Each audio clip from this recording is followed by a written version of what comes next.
Hey guys, tonight we start in a room that smells like sweat, ink, and just a touch of revolution. The candles flicker against a drafty window. Someone's powdered wig is slipping. Quills scratch on parchment, and beneath the civility, there's panic. You're in Philadelphia, 1787. The Constitution's being drafted, but the real whisper in the corner is, what if the people choose wrong? See, you're living in a time when democracy is practically a dirty word. The founders admired Greek ideas, sure, but they were just as terrified of what they called mobocracy, the tyranny of the unwashed masses. You're surrounded by men who had just thrown off a king, only to realize that governing 13 moody colonies is like trying to herd caffeinated cats across muddy hills. So they design a workaround, a buffer, a safety valve. Enter the Electoral College. Now, don't let the name fool you. It's not a place, and nobody goes there wearing graduation robes. It's a mechanism, a math trick. You vote, sure, but you don't really vote for president. You vote for people who then vote for president. And those people, electors, were originally envisioned as wise, elite intermediaries who could overrule a bad decision if the populace went rogue. You probably won't survive this, but yes, America was designed with the expectation that your judgment might need to be double-checked. So, before you get comfortable, take a moment to like the video and subscribe, but only if you genuinely enjoy what I do here. And tell me, where are you watching from and what time is it there right now? Now, dim the lights, maybe turn on a fan for that soft background hum, and let's ease into tonight's journey together. You move through the haze of history now, where the air is thick with suspicion. James Madison squints across the table at delegates from tiny states like Delaware and Rhode Island. They're worried about being swallowed whole. How do you give Virginia and New York the weight they deserve, without letting them rule everyone else like colonial overlords? The compromise is awkward. Every state gets electoral votes equal to its number of senators and representatives. Which means, yes, Wyoming has 3 votes even if their cows outnumber the people. Because every state gets 2 senators, no matter its size, small states get a built-in boost. It's like playing poker where the little guy starts with extra chips. But it wasn't just about size. It was about slavery, too. The infamous 3/5 compromise meant enslaved people counted, sort of, in the population tallies. Southern states got more electoral votes, even though millions of residents couldn't legally vote at all. So from the very beginning, the Electoral College didn't just buffer against mob rule, it baked inequality into the cake. Historians still argue whether the college was more about fairness or about fear.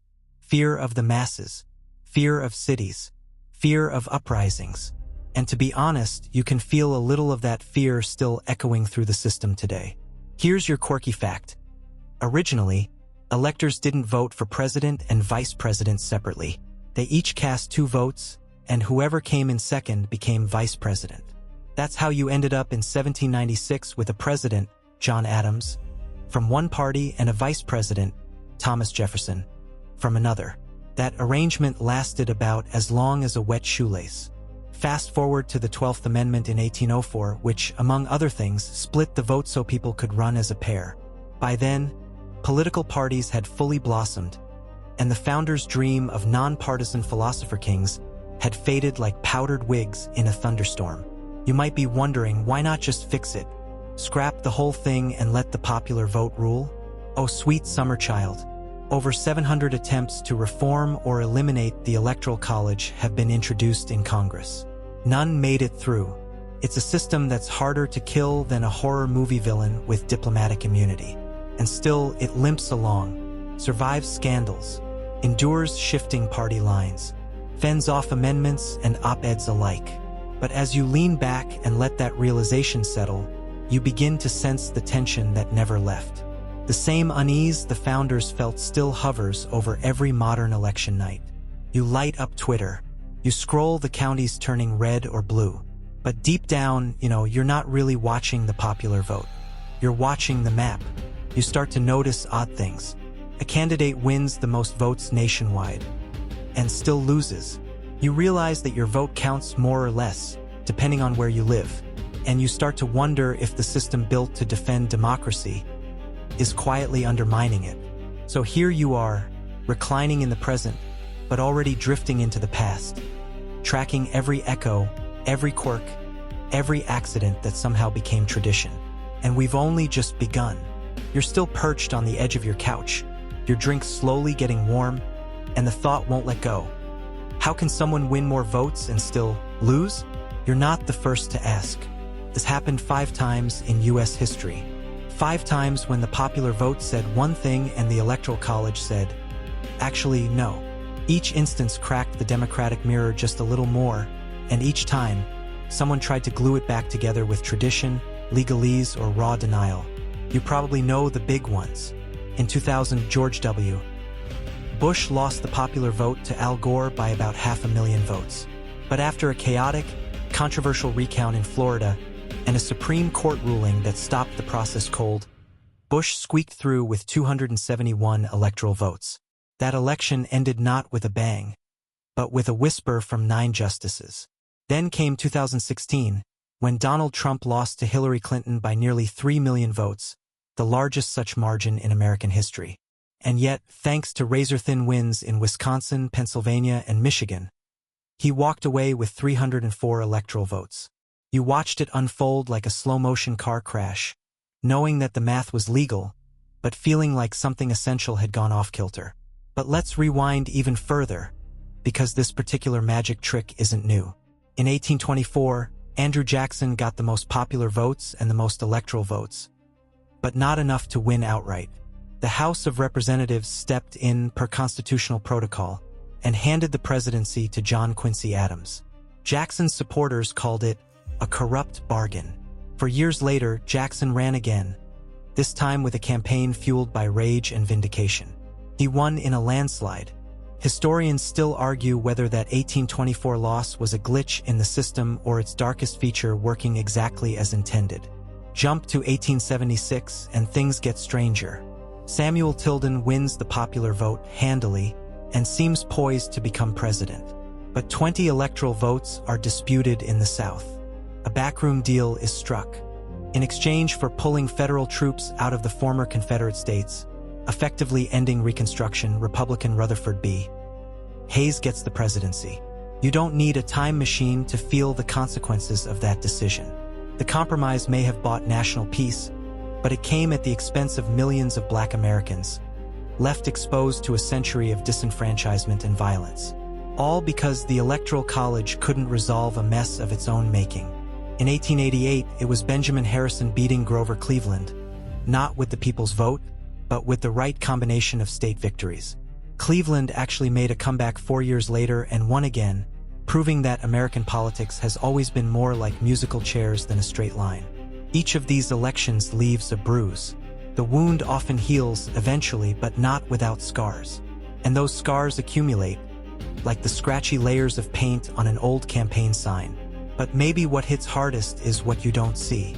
Think of all the presidential candidates who never ran or gave up early because they knew they couldn't crack the electoral map. Think of the people who stayed home on election day because their state was locked in. That's not a glitch. That's gravity. Imagine living in New York or California and being a Republican, or in Oklahoma or Utah and being a Democrat. Your vote feels like a raindrop in a hurricane, technically present, completely invisible. You cast it anyway, but your heart's not in it. There's a name for this: wasted votes. And no, it's not just about being on the losing team. It's about knowing your vote will never tip the scale. It's like being asked to clap at a concert where the encore was already pre-recorded. Now, you might be thinking, well, if it only happened 5 times, maybe it's not such a big deal. But here's the fringe tidbit. If the national margin is under 3%, there's a decent chance the popular vote and the Electoral College will split again. It's not rare. It's a structural hazard, like a wooden roller coaster that's just one storm away from splinters. And if that happens again and again, it doesn't just frustrate voters. It breeds suspicion. If people lose faith that their vote translates to power, they start looking for power elsewhere. On forums, on fringes, on fires lit in the name of restoration. So what's the fix? Well, that's the thing. You're still riding in a car designed 250 years ago. The engine's been updated, sure. The GPS is new. But the steering column? still wobbly. And every time you reach an election year, the wheels rattle just a little more. You pause to imagine it. A world where every vote in every town, in every zip code weighs the same. No battlegrounds, no backrooms, just the votes.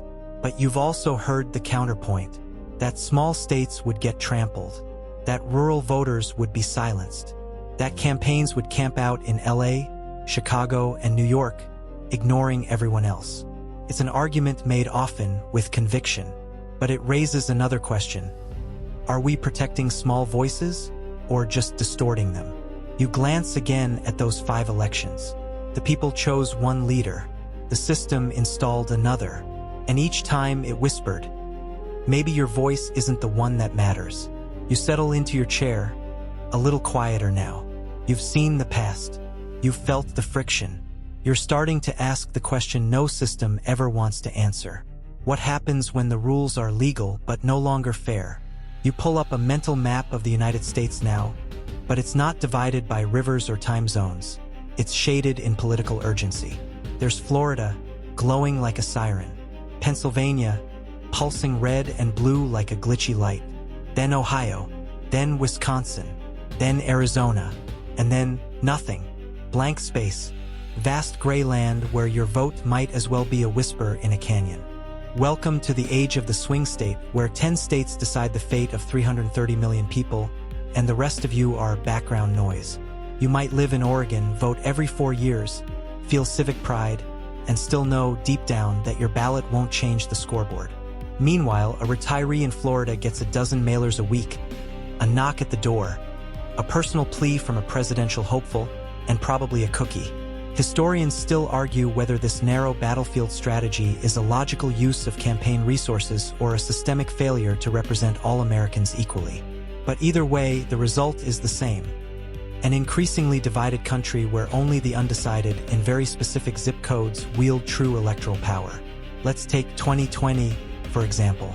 Out of over 150 million votes cast, just 44,000 votes across 3 swing states, Georgia, Arizona, and Wisconsin, stood between Joe Biden and another Trump term. That's less than the attendance of a single college football game deciding the leadership of the free world. Now zoom out. Imagine you're a Democrat in Alabama. You vote proudly, knowing your state hasn't gone blue in decades. Your neighbors say it's pointless, but you believe in principle. Still, the results are foregone before you even open your front door. Or maybe you're a Republican in Massachusetts. Your candidate doesn't bother showing up. The local paper doesn't cover your platform. Even your bumper sticker feels lonely. This isn't apathy. It's geography. Campaigns follow the math. And the math says ignore the places where the outcome's already obvious. Here's a fringe tidbit. In 2012, Barack Obama and Mitt Romney spent 99% of their TV ad dollars in just 10 states. 99. It's like watching a chef cook for a party of 10, while the rest of the guests starve politely in the corner. But it's not just attention that swing states absorb its influence. They become political mirrors, magnified beyond reason. Their economies get promised new factories. Their roads get repaved faster. Their industries get exceptions. In 2004, you watched George W. Bush focus heavily on ethanol subsidies, not because of a national energy crisis, but because Iowa mattered. In 2016, Trump's steel tariffs were pitched to boost votes in Pennsylvania and Ohio, even though economists warned of blowback elsewhere. Policies pivot not toward need, but toward utility. And so do crises. When COVID-19 hit, federal PPE shipments per capita were noticeably higher in battleground states. Coincidence? Maybe, but the pattern keeps repeating. The closer your state is to flipping, the louder your voice becomes. Meanwhile, Alaska waits. Rhode Island yawns. Now you might say, okay, but isn't that the whole point? Candidates can't be everywhere, so they go where the margins are tightest. Isn't that just smart politics? Maybe. But imagine if a business only surveyed 10 customers before launching a product for 10,000. You'd call that bad data, not good strategy. You can feel the distortion setting in. It's not just about who wins, it's about who matters. And this distortion feeds something darker. Disillusionment. People stop voting not because they don't care, but because they've been taught their vote is surplus, that their opinion is a ceremonial nod, not a democratic tool. Ask around in California, in Mississippi, in Nebraska. Voter turnout is consistently lower in safe states, blue or red, because the outcome feels inevitable. It's like watching a movie you've already seen, but without popcorn. And yet, every cycle the machinery lumbers on. Candidates fly from Detroit to Atlanta to Phoenix to Tampa like birds chasing a thermal current. You, meanwhile, sit on your porch in Vermont, wondering why no one ever asks what you care about. Let's throw in a quick quiz, just for fun.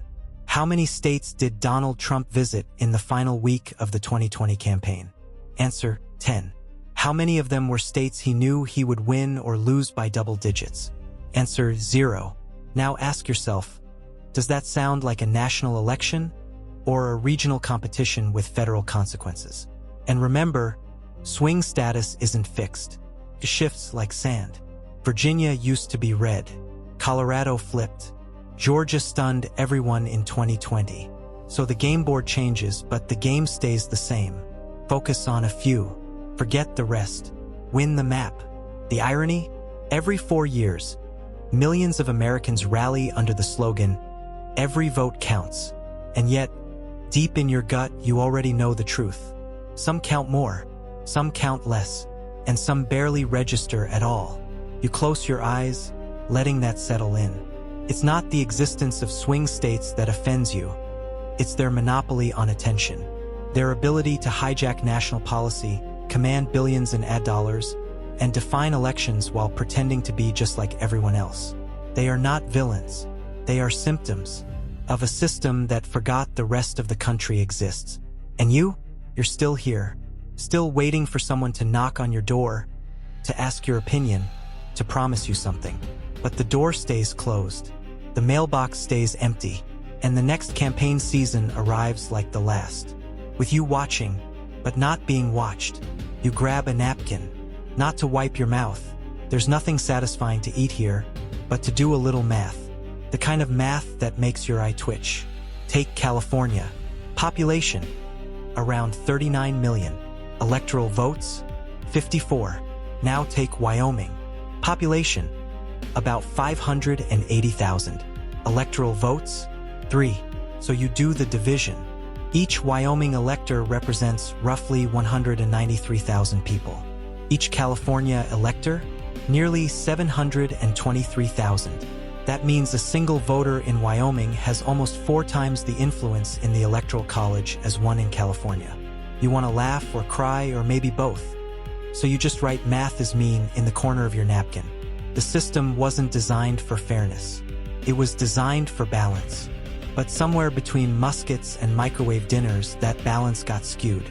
Now it looks more like a seesaw where one kid eats granola and the other rides a moose. And it's not just Wyoming.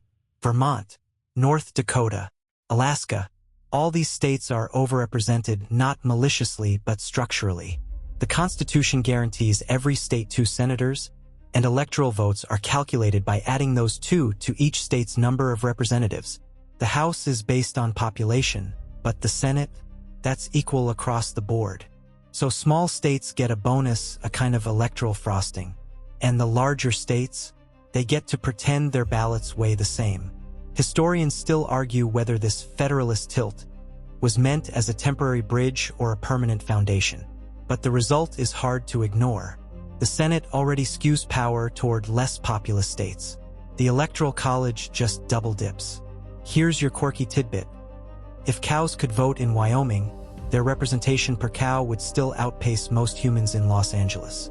You're joking, kind of, but this is where the weirdness thickens. Because the distortion doesn't just affect states. It affects people within states. Let's say you live in Texas, a big, red state. You're a Democrat. You vote. Your vote vanishes into the crimson tide. Not because it wasn't counted, but because of the winner-take-all rule. In 48 states, whoever wins the popular vote in that state gets all the electoral votes. Win by 1%, you get everything. Lose by 10,000 votes out of 5 million, you get nothing. It's like betting on a horse that loses by a nose and getting kicked in the shins for trying. Only Maine and Nebraska have opted for a district-based allocation, which sounds fairer until you realize gerrymandering can twist districts into something resembling spilled spaghetti. You step back. You see the absurdity. A system designed to make sure every state had a voice now muffles individual voters. It's like trying to amplify a choir by handing out just 3 microphones to the people in the back. And don't even get started on the faithless elector problem. Yes, that's a real term. While most electors are expected to vote according to their state's result, they technically can go rogue. In 2016, 7 electors did. They defected. Some voted for Colin Powell. 1 voted for a Native American activist. 1 wrote in Faith Spotted Eagle. If that name doesn't sound familiar, it's because she wasn't running. It didn't change the outcome, but it freaked everyone out. Eventually, the Supreme Court ruled in 2020 that states can penalize faithless electors. Still, the idea that a few hundred people, hand-picked party loyalists, could swing an election by ignoring the will of millions is the kind of plot twist that even Netflix would reject as too far-fetched.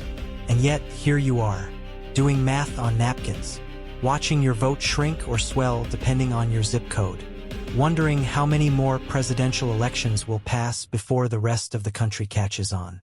You think back to the founders.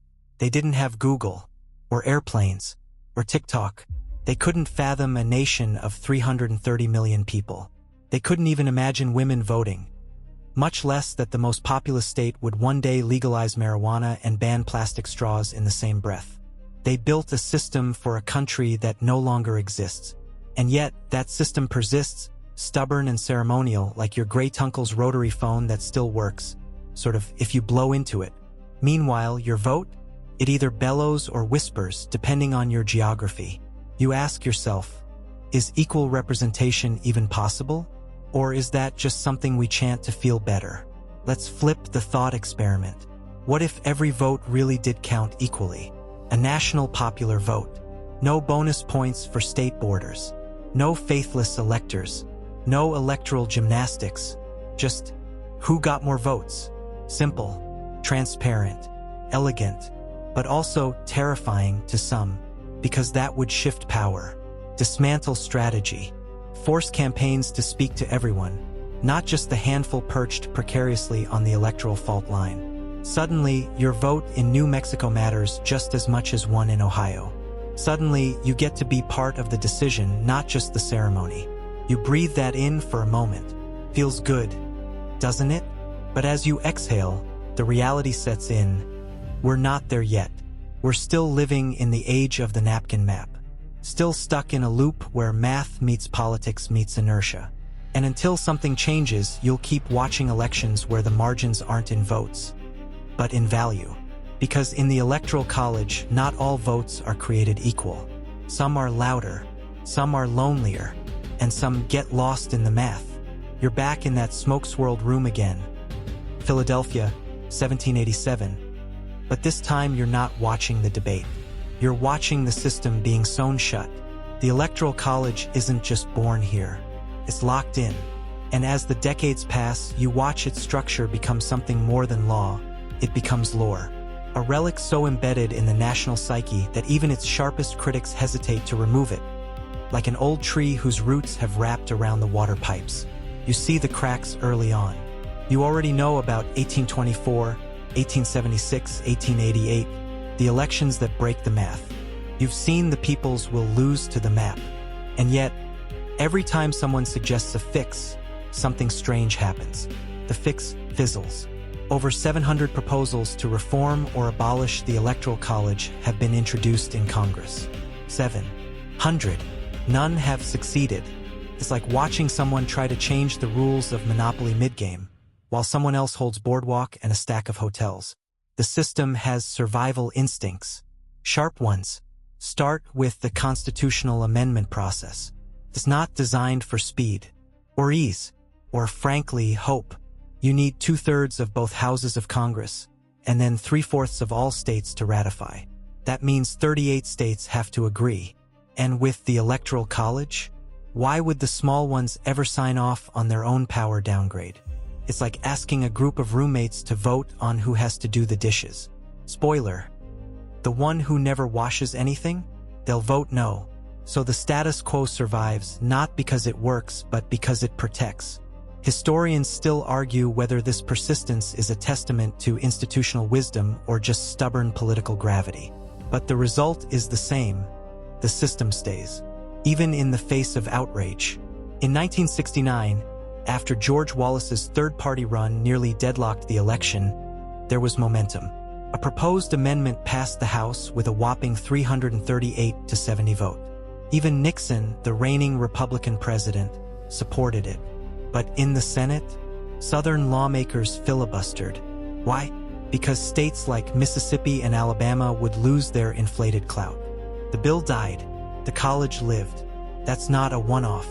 That's a pattern. You even see it in cultural language. How many times have you heard someone say, "Red states do this," or "Blue states think that"? Entire state populations get color-coded like bumper stickers. Individuals vanish under the map. But here's your quirky tidbit. In 2004, Nebraska actually split its electoral votes.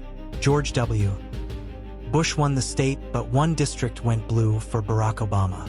It was a political unicorn. Republicans in the state legislature tried to change the rules back to winner-take-all. Why? Because even one lost vote was too much. The system doesn't like leaks. It's designed to be binary, simple on the surface, complex underneath. And every time someone pokes at it, asks if maybe, just maybe, it could reflect the people more accurately, it hunkers down. The logic offered by defenders is usually the same. Stability, federalism, the need to keep states relevant in national elections. But you start to wonder, is it the states being protected or the system itself? Because reform isn't just hard, it's hazardous. Political suicide, for some. You can't even mention it in certain rooms without someone reciting a founding father quote or holding up a tiny state like a talisman. You're told that the Electoral College forces candidates to build broad coalitions. But when you look closer, you see campaigns hyper-targeting a few key regions, not uniting a nation. You see algorithms optimizing ad buys, not town halls in Montana. And when someone finally builds momentum toward reform, there's always an invisible tripwire, legal, procedural, emotional, that snaps it back. You start to think the Electoral College isn't just a system. It's a survivor. It's weathered the Civil War, industrialization, suffrage, Watergate, and 5 disputed elections. It's dodged reform like a politician in a lightning storm. And it keeps adapting, not by changing, but by absorbing the criticism, filing it away, and moving on. That's its secret weapon. Inertia. Like a statue, no one moves because it's too heavy, even if it blocks the view. But lately, that weight feels different.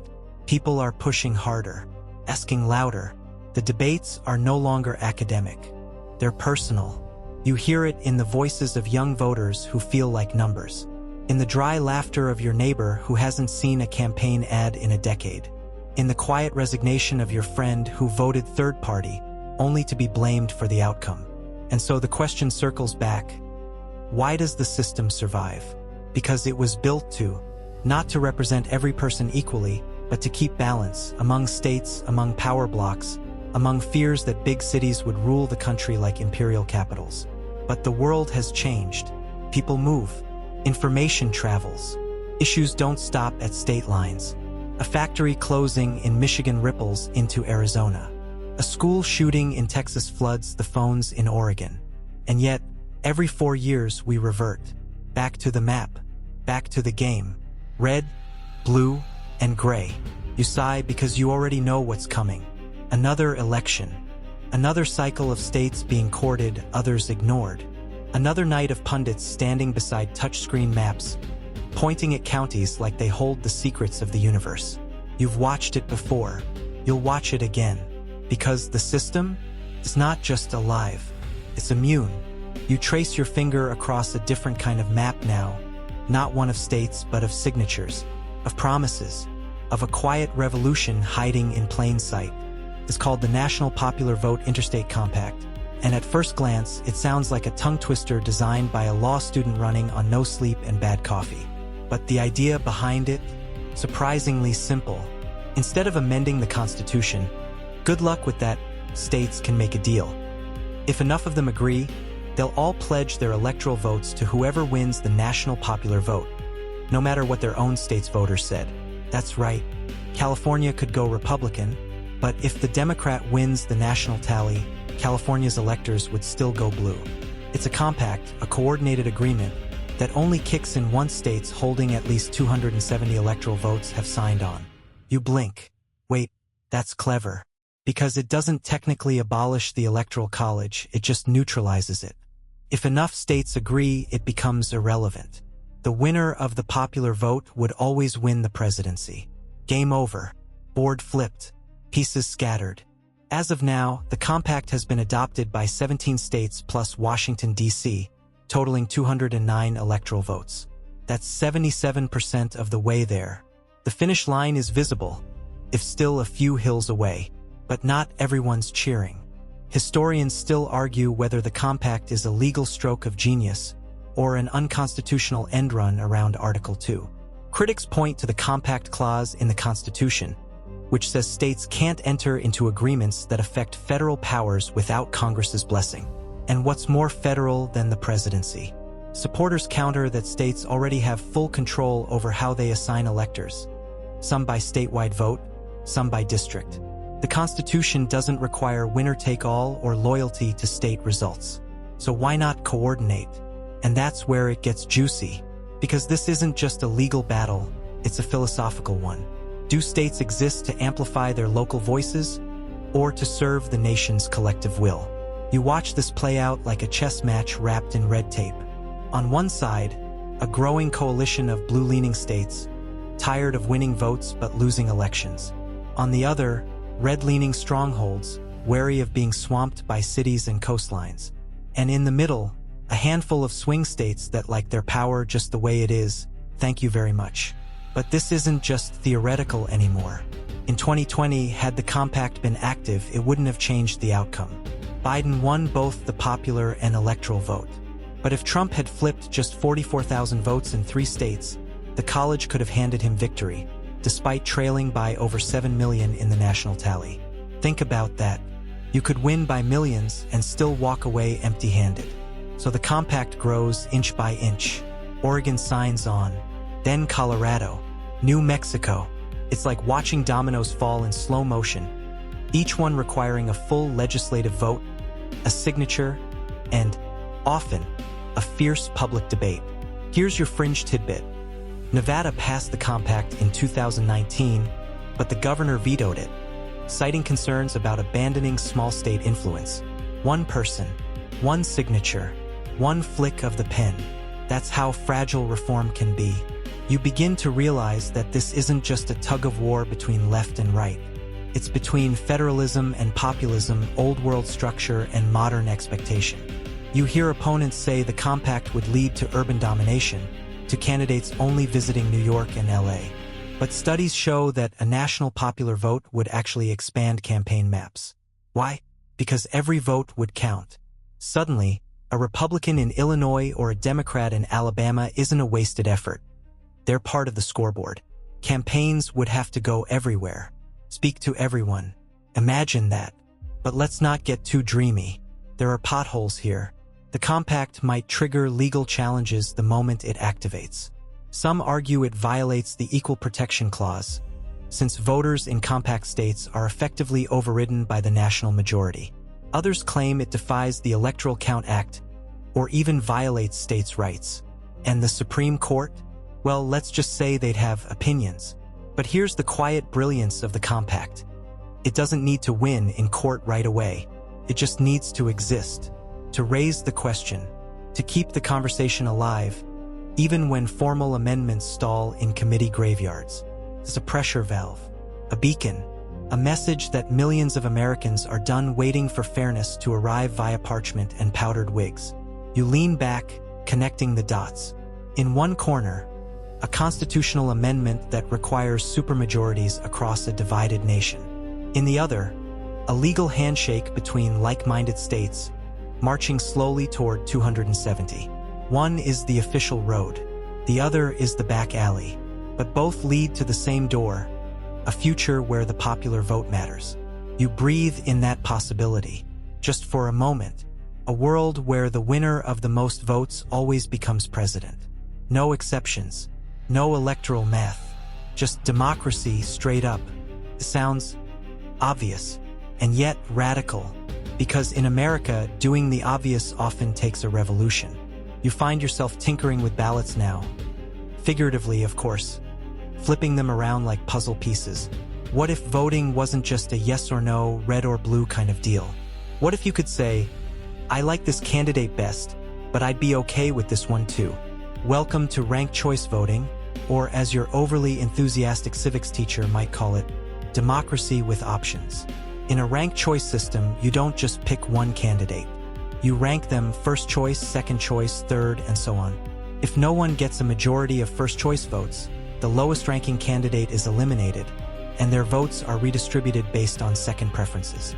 This continues until someone crosses the 50% line.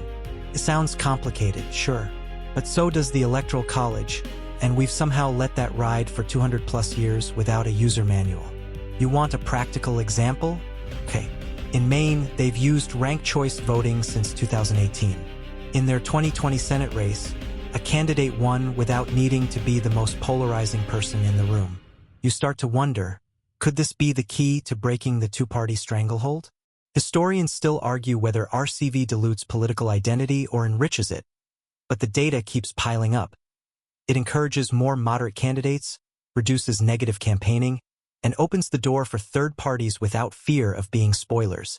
Remember that old lament, I want to vote for the Green Party, but I don't want to waste my vote? With RCV, that logic disappears. You can rank your idealistic longshot first, and still have your backup in place if they fizzle. You're thinking, wait, why haven't we done this everywhere? And the answer, of course, is inertia, and spreadsheets, and confusion, because RCV, for all its strengths, does come with a learning curve. San Francisco implemented it in city elections years ago. Voters adapted, but the first few rounds, let's just say it was like watching your grandparents try to play Fortnite. Still, the system works. And it works particularly well in multi-candidate races, where someone can win with only 30% under a traditional system. With RCV, you need broad appeal, not just a passionate base. That's democracy with a bit of maturity sprinkled on top. Now, imagine combining this with a national popular vote. No more winner-take-all states. No more electors. Just one big, delicious pile of ranked votes. The final winner? The one who commands the broadest, deepest support across the country. You can almost hear the sigh of collective relief.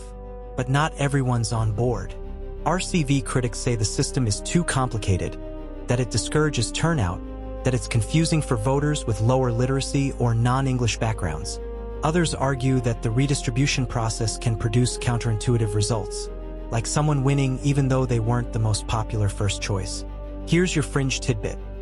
In Burlington, Vermont in 2009, RCV led to such confusion and backlash that voters repealed it in a later election. They essentially said, thanks, but no thanks, and went back to the old system. Democracy, like fashion, has its reversals. But you pause here, thinking less about confusion and more about opportunity.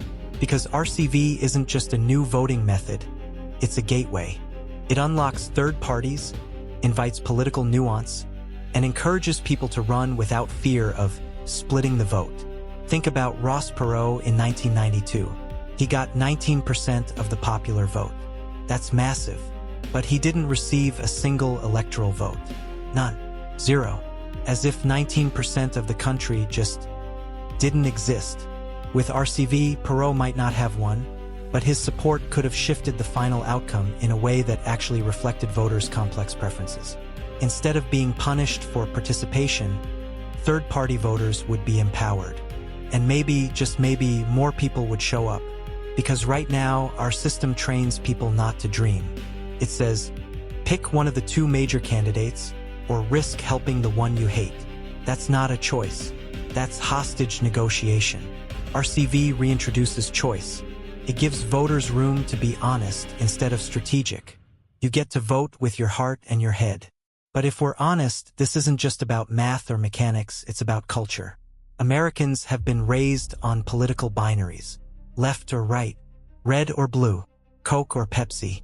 Breaking out of that frame requires not just new ballots, but new ways of thinking. And so RCV becomes more than a system. It becomes a test.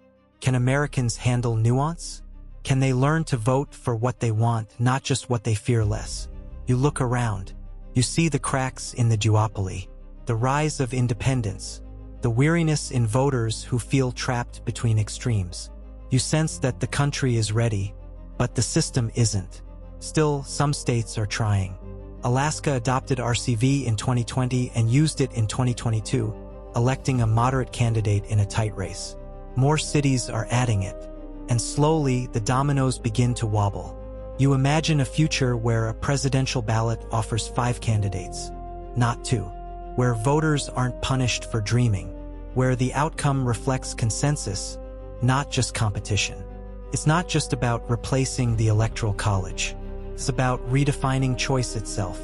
You flicker into the future now, not decades ahead, just far enough that your phone's facial recognition works before you even raise it.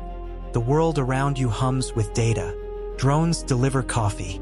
A fridge orders oat milk before you realize you're out. And yet, the cornerstone of democracy still depends on people lining up in school gyms, signing paper logs, and stuffing ballots into machines that sometimes feels like they're overdue for retirement. You wonder, not unreasonably, is this really the best we can do? Because if you're going to rethink how America votes, whether by reforming the Electoral College, implementing ranked choice voting, or anything in between, you have to consider the tech question, and the security question, and the uncomfortable digital divide that slices through rural counties and inner cities like a broadband-shaped canyon. In a world where you can transfer thousands of dollars by tapping a glass rectangle, surely voting should be simpler, smarter, maybe even mobile? Historians still argue whether technology is democracy's salvation or its saboteur. But one thing's certain, the moment you move toward a truly national popular vote, especially with a modernized, streamlined system like ranked choice, you open the door to electronic voting. And with that door comes every kind of guest, helpful ones with smart contracts and blockchain, and shady ones in basements with bad intentions. Let's get this out of the way. Yes, electronic voting is already being used. In West Virginia, overseas military members were allowed to vote via a blockchain-enabled mobile app in 2018. It was small-scale, experimental, and surprisingly successful. A whisper of the future, wrapped in code. But the broader rollout? Well, that's where your coffee starts to taste nervous. Because elections aren't just data transactions. They're sacred rituals. People trust the act of voting. Standing in line, seeing their name, watching their ballot disappear into a machine, with the same reverence they give to jury duty or the first snowfall of the year. It's tactile. It's real. And when you go digital, you trade tactility for transparency. Maybe. Blockchain advocates promise an immutable ledger, votes that can't be changed, deleted, or tampered with. It sounds great, until you ask Grandma Doris to verify her vote using a cryptographic hash key. Then you realize, democracy doesn't just need to work. It needs to feel accessible. That's where the digital divide strikes hardest. Because in some places, broadband still lags behind by years. In certain rural areas, a storm knocks out power and you're boiling water on the stove.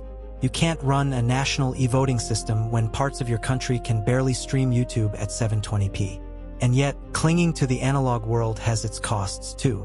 Long lines, human error, machines breaking down. In the 2020 election, more than 1,400 voting machines across 8 states malfunctioned due to outdated software or calibration issues. That's not a fringe case. That's a systemic gasp.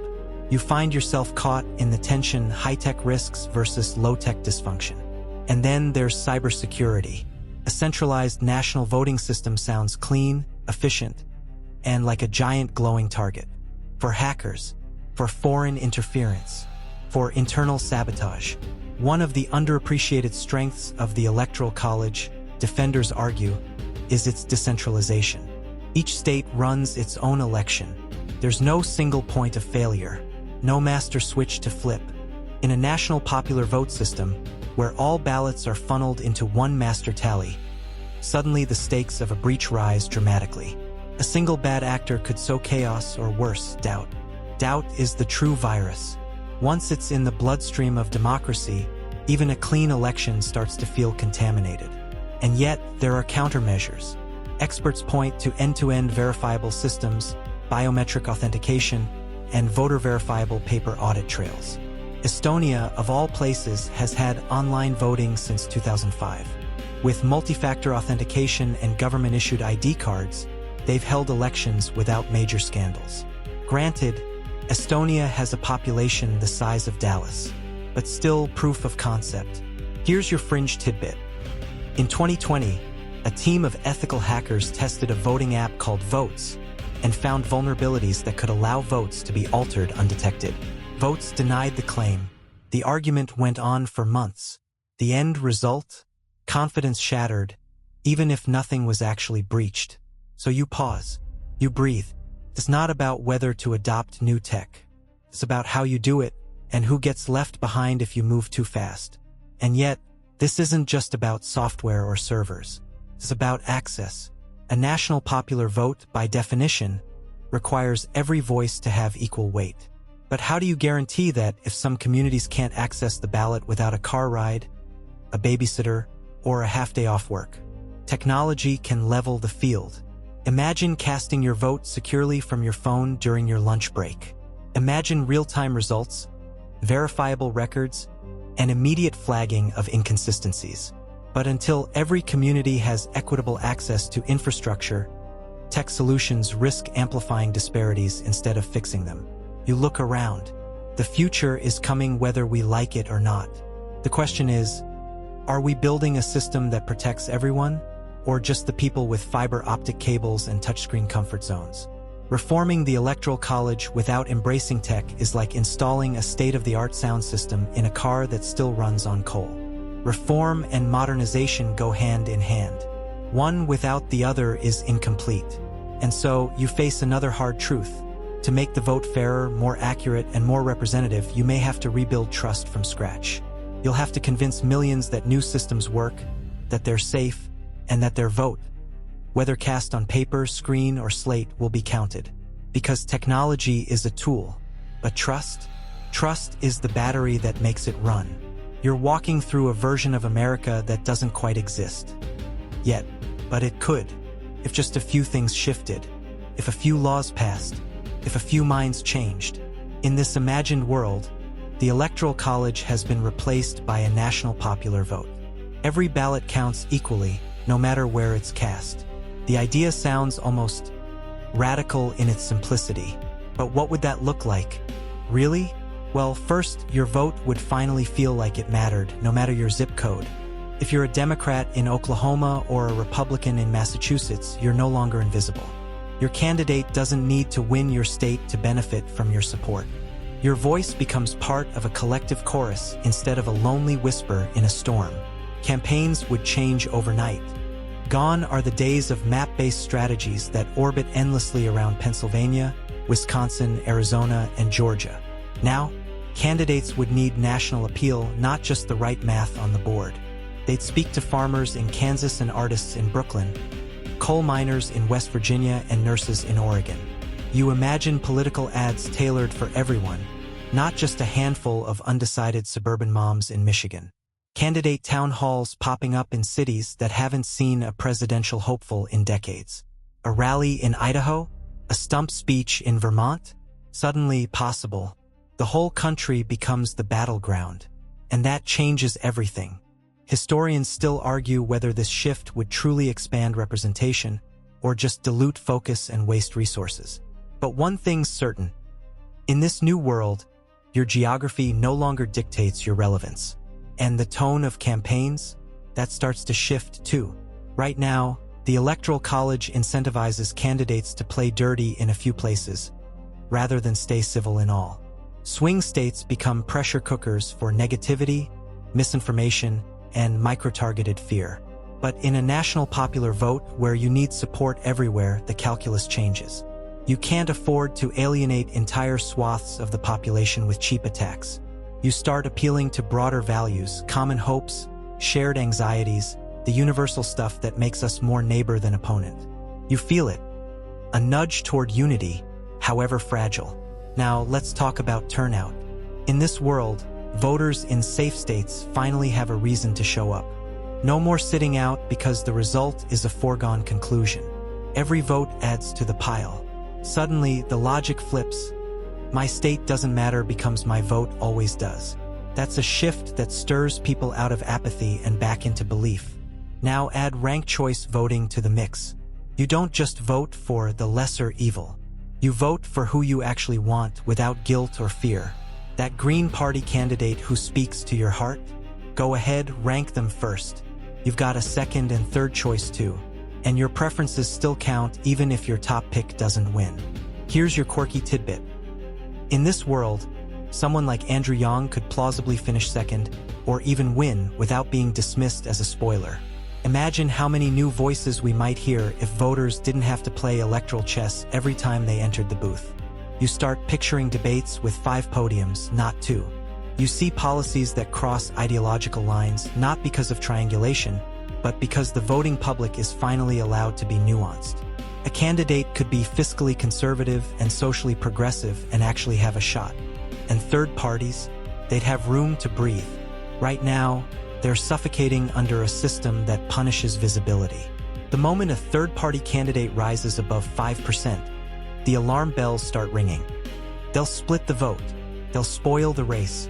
But in this new world, they're just candidates, ideas on the shelf, not threats to the system, but ingredients within it. It doesn't take long before the national conversation changes. 2.